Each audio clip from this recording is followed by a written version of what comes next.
আসসালামু আলাইকুম সুপ্রিয় শিক্ষার্থী, আশা করি তোমরা সবাই ভালো আছো। আজকে আমি তোমাদের সাথে হাজির হয়েছি চতুর্থ শ্রেণীর প্রাথমিক বিজ্ঞান বিষয় নিয়ে। তোমরা যারা ক্লাস 4 এ পড়ো, তোমরা মন খারাপ করছিলে তোমাদের ক্লাস হচ্ছে না। আজকের ক্লাস শুধুই তোমাদের জন্য। আজকে আমরা তোমাদের বিজ্ঞান বইয়ের অর্ধবার্ষিক পরীক্ষার জন্য সপ্তম অধ্যায়ের প্রাকৃতিক সম্পদ বিষয়ের উপরে আমাদের আজকের ক্লাস। তাহলে আমরা শুরু করছি আমাদের ক্লাস। প্রাকৃতিক সম্পদ।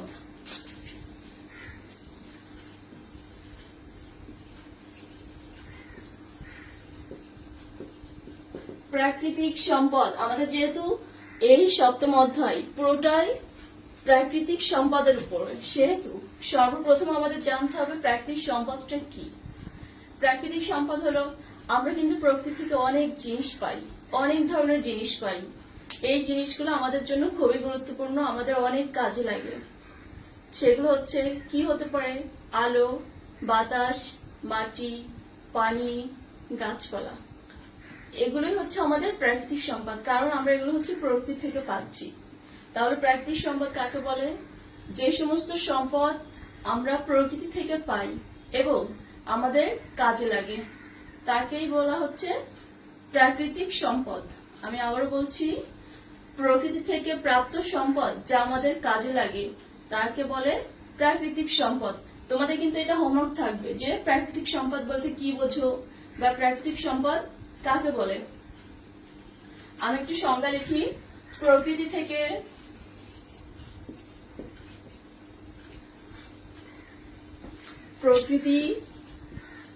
থেকে আমরা যে সম্পদ পাই এবং যা আমাদের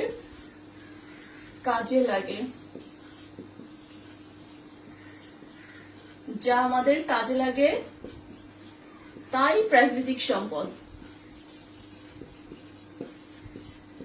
প্রকৃতি থেকে আমরা যে সম্পদ পাই এবং যা আমাদের কাজে লাগে তাই প্রাকৃতিক সম্পদ। এবার আমরা জানবো কিছু প্রাকৃতিক সম্পদের নাম। আমরা জেনেছি প্রাকৃতিক সম্পদ কি বা কাকে বলে। এবার জানবো বিভিন্ন প্রাকৃতিক সম্পদের নাম। বিভিন্ন প্রাকৃতিক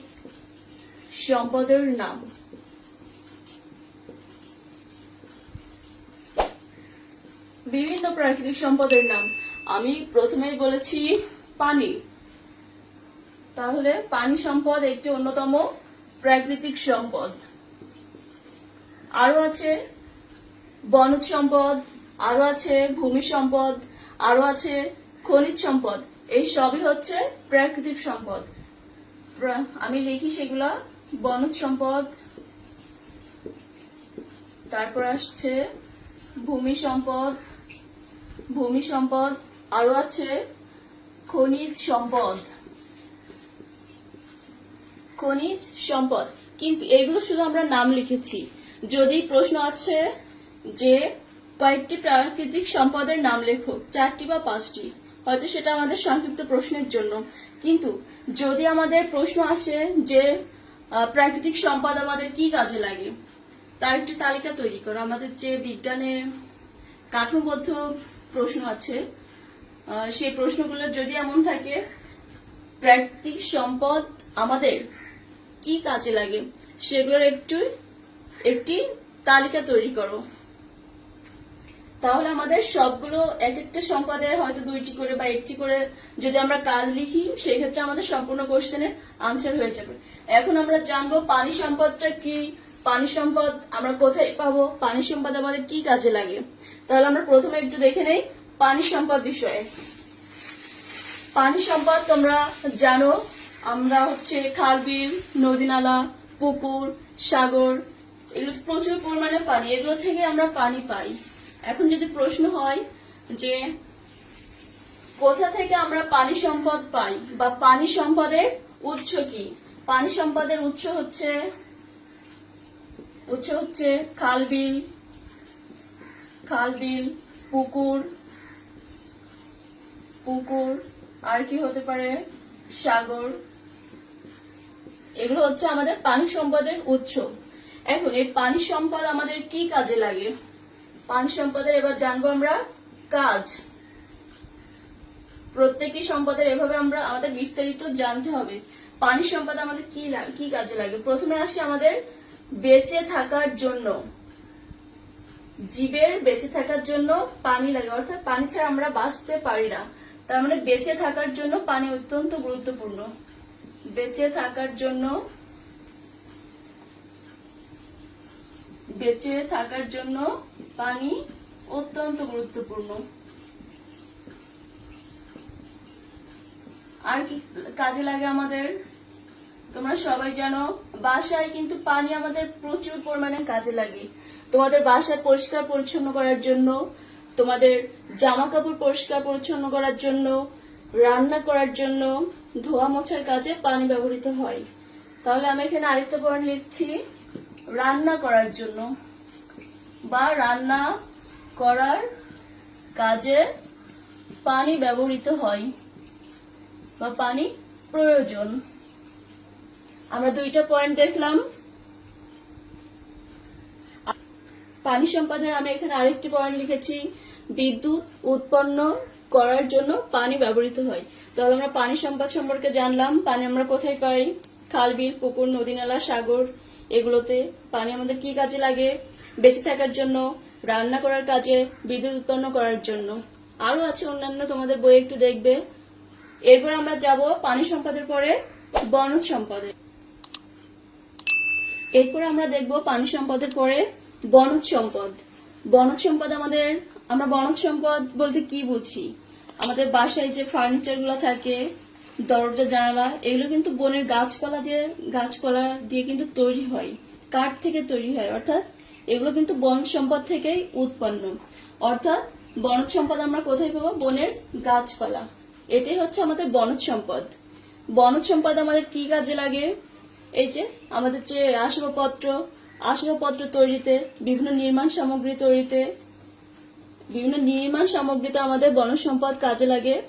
আসবাবপত্র তৈরিতে কাজে লাগে। বনজ সম্পদ থেকে কিন্তু বই, খাতাপত্র তৈরি হয়, অর্থাৎ কাগজ তৈরিতে আমাদের কিন্তু বনজ সম্পদই কাজে লাগছে। এরপর আছে জ্বালানি হিসাবে, অর্থাৎ জ্বালানি হিসাবে বনজ সম্পদ ব্যবহৃত হয়। অর্থাৎ বনজ সম্পদ আমাদের জীবনের জন্য অত্যন্ত গুরুত্বপূর্ণ। এবার আমরা অন্য একটি সম্পদ সম্পর্কে জানবো। ওকে, আমরা বনজ সম্পদ সম্পর্কে জেনেছি। এবার আমরা জানবো ভূমি সম্পদ সম্পর্কে। ভূমি মানে কি? মাটি। ভূমি সম্পদ কোনটা? আমরা হচ্ছে মাটিতে ফসল উৎপাদন করি বা মাটিতে গবাদি পশু পালন করি। এটা কিসের মাধ্যমে?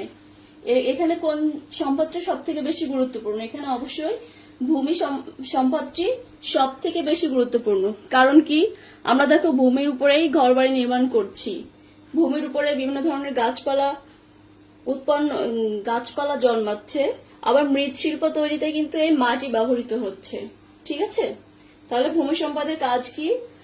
মাটিতে ফসল উৎপাদন করতে আমরা ভূমি সম্পদ ব্যবহার করি, গবাদি পশু পালন করতে আমরা ভূমি সম্পদ ব্যবহার করি, ভূমির উপর আমরা ঘরবাড়ি নির্মাণ করি, আবার মৃৎশিল্প তৈরিতেই মাটি ব্যবহৃত হচ্ছে।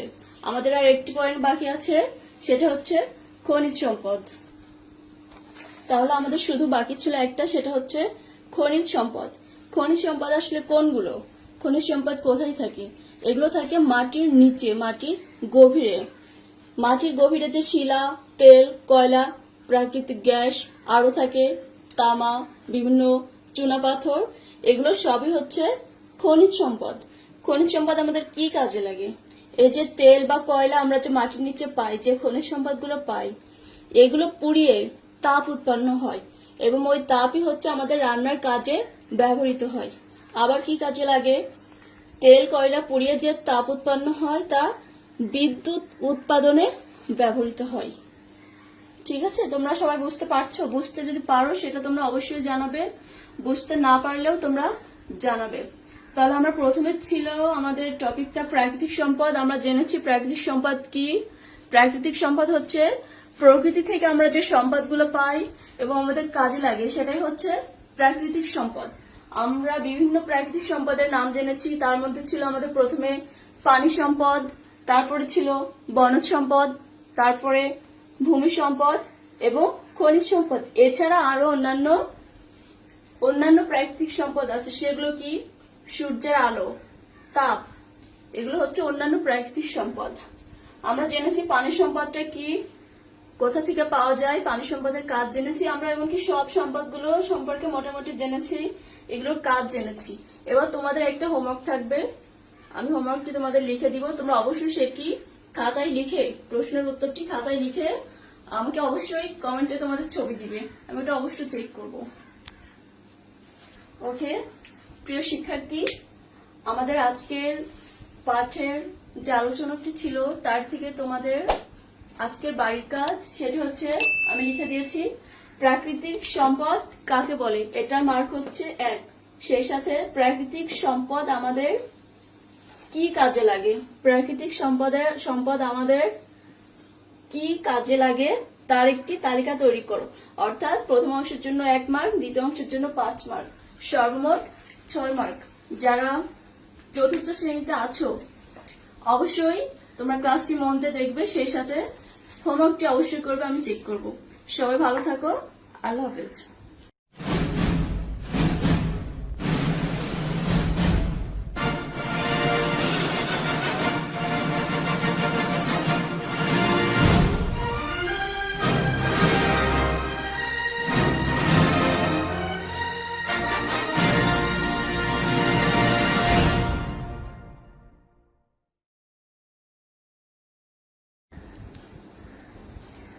আসসালামু আলাইকুম অল সুপ্রিয় শিক্ষার্থী, আশা করি তোমরা সবাই ভালো আছো।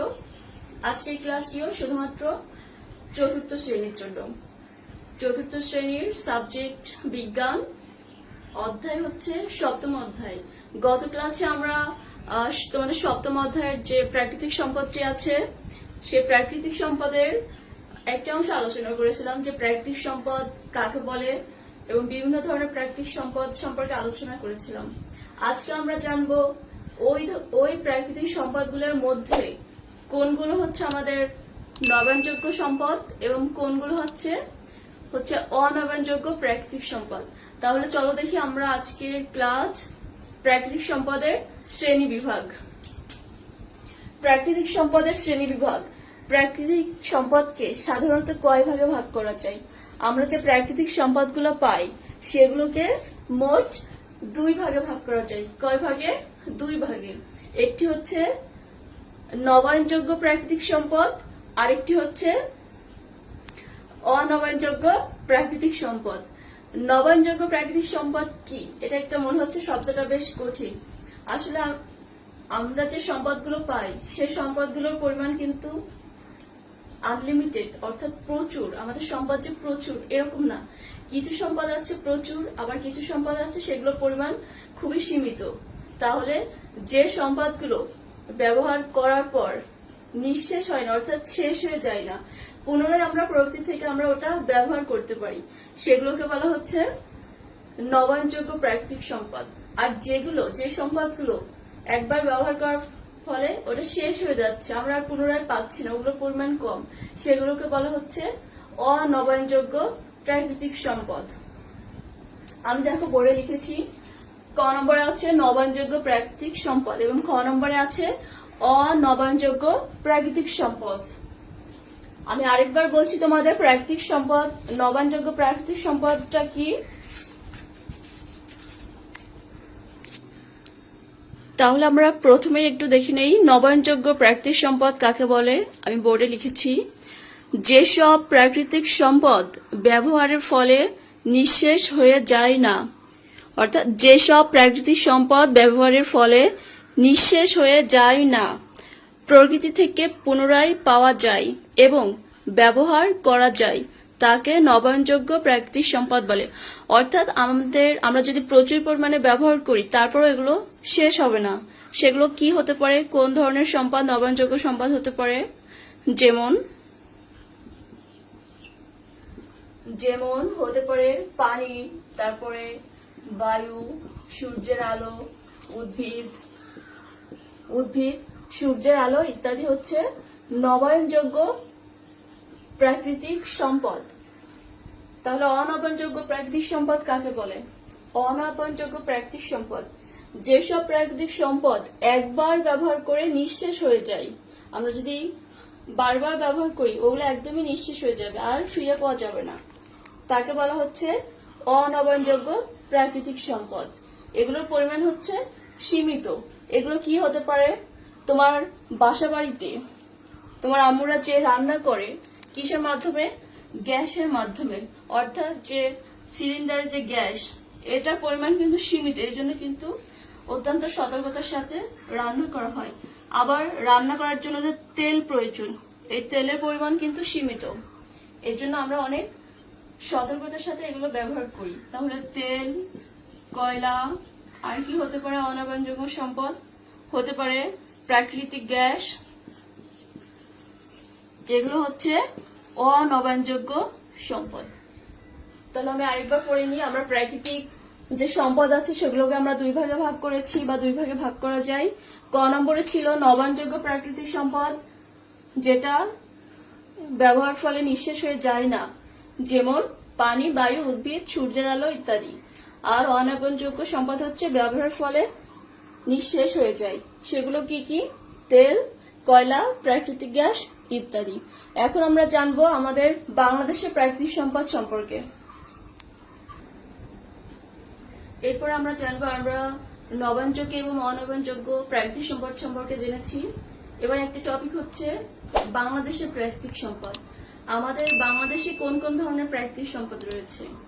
অবশ্যই সূর্যের আলো, পানি, বায়ু, এগুলো হচ্ছে বাংলাদেশের প্রাকৃতিক সম্পদ। এছাড়া আছে প্রাকৃতিক গ্যাস, কয়লা, এগুলো অন্যান্য প্রাকৃতিক সম্পদ যেটা আমাদের দেশে রয়েছে। এবার আমরা জানবো আমাদের একটা খুবই গুরুত্বপূর্ণ টপিক, সেটা হচ্ছে আমরা যে প্রাকৃতিক সম্পদ নিয়ে আলোচনা করছি, এই প্রাকৃতিক সম্পদগুলো আমরা কিভাবে সংরক্ষণ করতে পারি। অর্থাৎ এগুলো তো একসময় শেষ হয়ে যাবে, তাহলে আমরা কিভাবে ব্যবহার করলে এটা সংরক্ষিত থাকবে বা কিভাবে সংরক্ষণ করা যায়। আমি দেখো বোর্ডে লিখেছি, তোমাদের কিছু পয়েন্ট দিয়েছি আমি অলরেডি। প্রাকৃতিক সম্পদ সংরক্ষণ, আমাদের 1 নম্বর পয়েন্ট আছে সম্পদের ব্যবহার কমানো। অর্থাৎ আমাদের যে কাজগুলো করতে হবে সেটি হচ্ছে আমাদের যে সম্পদগুলো রয়েছে, প্রাকৃতিক সম্পদগুলো সংরক্ষণ করার অন্যতম গুরুত্বপূর্ণ উপায় হচ্ছে এই সম্পদগুলোর ব্যবহারটা কমিয়ে ফেলতে হবে। অর্থাৎ আমরা যখন কোনো কাজ করবো প্রাকৃতিক সম্পদগুলোর মাধ্যমে, যখন আমরা পানি ব্যবহার করব, পানিটা আমরা অপচয় করবো না, অবশ্যই আমাদের মিতব্যয়ী হতে হবে, যেটুকু প্রয়োজন সেটুকু ব্যবহার করতে হবে। যদি আমরা খুব বেশি ব্যবহার করি তাহলে এটা একসময় নিঃশেষ হয়ে যাবে, শেষ হয়ে যাবে। এরপর আছে সম্পদের পুনর্ব্যবহার। পুনর্ব্যবহার বলতে বোঝাচ্ছে আবার ব্যবহার, সম্পদের পুনর্ব্যবহার। অর্থাৎ আমরা যে সম্পদগুলো, আমরা যে বই খাতা ইউজ করি, বই খাতা ব্যবহার করে যদি আমরা একবারে ফেলে দেই তাহলে কিন্তু ওটা একবারে শেষ হয়ে যাচ্ছে। কিন্তু এই পুরাতন বই খাতা আমরা কিভাবে পুনরায় ব্যবহার করতে পারি, সেটা হচ্ছে পুরাতন বই খাতা আমরা কিন্তু বিক্রি করি। বিক্রি করার ফলে ওটা কি হয়, ওটা দিয়ে বিভিন্ন ঠোঙা তৈরি হয় এবং ঠোঙা অন্য একটা কাজে ব্যবহৃত হচ্ছে। অর্থাৎ আমার ব্যবহৃত সম্পদই অন্য একটা কাজে পুনরায় ব্যবহৃত হচ্ছে। এটা হচ্ছে সম্পদের পুনর্ব্যবহার। এটি হচ্ছে আমাদের প্রাকৃতিক সম্পদ সংরক্ষণ করার অন্যতম একটি উপায়। এবার আমরা জানবো আরো একটি পয়েন্ট, সেটা হচ্ছে সম্পদের রিসাইকেল করে। রিসাইকেল মানেটা কি? রিসাইকেল মানে কি? আমাদের যখন কোন একটা জিনিস বা সম্পদ ব্যবহার করার ফলে ওটা শেষ হয়ে যাচ্ছে বা নষ্ট হয়ে যাচ্ছে, ব্যবহারের উপযোগী থাকছে না, তখন এটা নতুন প্রসেসিং এর মাধ্যমে নতুন ভাবে ব্যবহারের উপযোগী করে তোলা, এটাকে বলা হচ্ছে সম্পদের রিসাইকেল। আমি একটা উদাহরণ দেই, আমাদের যে নিউজ পেপার বা খাতা, বই খাতা হতে পারে, এগুলো কিন্তু আবার নতুন করে মেশিনের মাধ্যমে নতুন করে কাগজ তৈরি করা হয়। পুরাতন যদি নিউজ পেপারকে নতুন ভাবে আবার প্রসেসিং করা হয় তাহলে কিন্তু আবার নতুন একটা খাতা উৎপন্ন হচ্ছে এবং ওই খাতায় কিন্তু আবার লেখা যাচ্ছে। এটা হচ্ছে সম্পদকে আবার রিসাইকেল করে ব্যবহারের উপযোগী করে তোলা হচ্ছে। এটার মাধ্যমে কিন্তু আমরা প্রাকৃতিক সম্পদ সংরক্ষণ করতে পারি। এরপরে আমরা আসবো আমাদের পয়েন্ট নাম্বার 4, আমাদের 4 নম্বর পয়েন্টে ছিল নবায়নযোগ্য জ্বালানির ব্যবহার।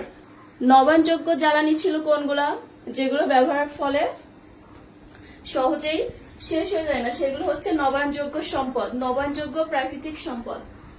তাহলে আমরা যদি নবায়নযোগ্য জ্বালানি বা নবায়নযোগ্য সম্পদগুলো বেশি পরিমাণে ব্যবহার করি, এটা কেমন হতে পারে? আমরা যেমন রাতের অন্ধকারে লাইট জ্বালিয়ে আমরা পড়াশোনা করি, কিন্তু এটা হচ্ছে এটা লাইট বিদ্যুৎ, এটা কিন্তু এটার পরিমাণ সীমিত, এটা কিন্তু অনবায়নযোগ্য, এটা কিন্তু নবায়নযোগ্য প্রাকৃতিক সম্পদ না।